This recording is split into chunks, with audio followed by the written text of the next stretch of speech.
Yakima has to contribute $500,000 to add 2 Alaska Airlines flights back between here and Seattle. And the amazing thing here is that many of the pledges and contributions are coming directly from the community. It's very important to us, those flights. As hops fields span Yakima Valley, It's a real epicenter for it. they account for about 75% of the world's hops. The cone is the most important part. Bob Gerst with John I. Haas says it's been a leader for the past 109 years. Our customers, those brewers, are from across the United States as well as from across the world. And so they get to Seattle and then they're stuck.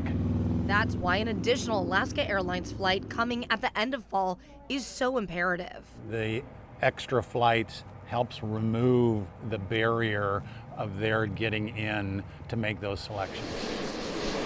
Currently, there's one flight that arrives in Yakima at 1 p.m. and leaves around 2 p.m.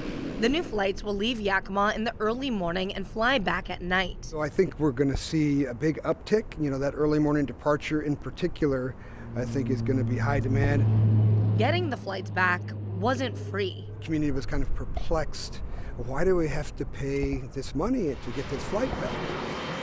$500,000 of a minimum revenue guarantee. It's just the current state of the airline industry recovering from the pandemic. There's a lot of costs involved in expanding service. Alaska Airlines recently announced it was resuming additional daily flights for Walla Walla, Wenatchee, and Yakima. Each city had to come up with $500,000, a fund John I. Haas contributed to. It removes a barrier that we just don't need to have from a business standpoint. I mean, you know, right now the market is tough enough for everyone.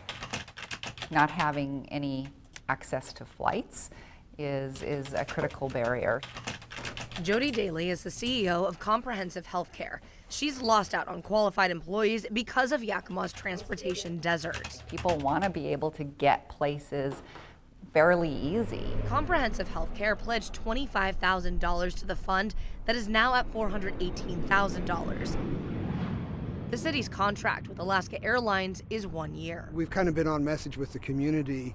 Hey, we really need you to come and show up and, you know, book your seats. Allowing the community to work on what it does best. We hope that there's enough light usage. The 2 flights will resume in November, with additional flights happening in September to help with the hop harvest. Here in Yakima, I'm Kristen Goodwillie, King 5 News.